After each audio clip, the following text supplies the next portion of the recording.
Buni mana biz retseptimizni ko'rib turibsizlar. Nimaga bunaqa yozaman men? Yozishdan maqsad men kasallikman diagnozni qo'ydim. Surunkali gaymaritda, rejim parhez, antibiotik yozyapmanmi? Hamma odam tushunish kerak. Masalan, sizga lecheniya yozib bersam, doktor men nima yozib berganini bilishingiz kerak-da. Afladex testda internetga yozasiz. Afladex nima desangiz, Afladex haqida sizga tushuncha beradi.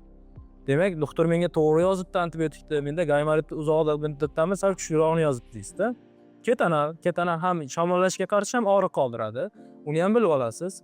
Sinipret bu nima ekan, siz tushunmaysiz-ku.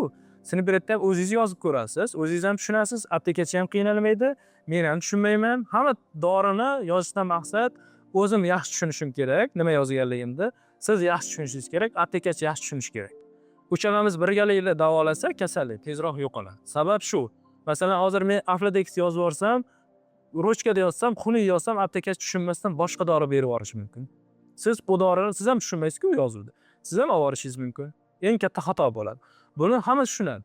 Hamma tushunadi. Siz ham shu ko'chadagi odamga o'qib beringsiz tushunadi. Sabab pastga nomerimni ham yozib qo'yaman. Hamma lecheniyada nomer chiqadi. Tushunmaganda telefon qiladi. Doktor, mana shu retseptingizga tushunmadik desa, men tushuncha berib yuboraman. Medsestraga ham, kasalimni o'ziga ham, aptekasiga ham. Aptekachi aytadi, Afladex bizda yo'q ekan.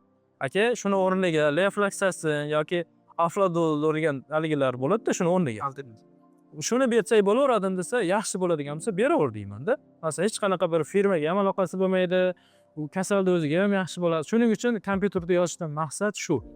Ruchkada yozishdan biz to'g'risi 2005 yildan beri yozmay qo'yganmiz. Hech kimga sir emas, firmalar bilan ishlash. Ha, hech qanaqa bizga, ko'payib ketgan-ku, o'shanga aytayapman-ku.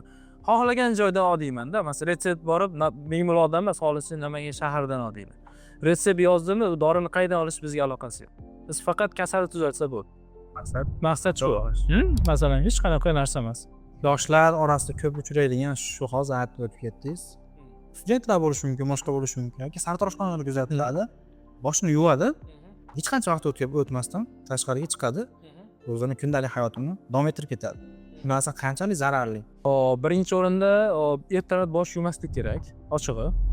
Bosh yuvish kerak. Masalan, kechqurun yuvib, yaxshilab quritsa bo'ladi. Ertalab iloji yo'q yuvadigan bo'lsa, yaxshilab quritib, masalan, turgandan keyin yuvish kerak-da. Quritish kerak, yaxshilab fenda quritib. Masalan, choy ichib, nonushta qilib 1,5 soat, 1 soat vaqt o'tadi-ku.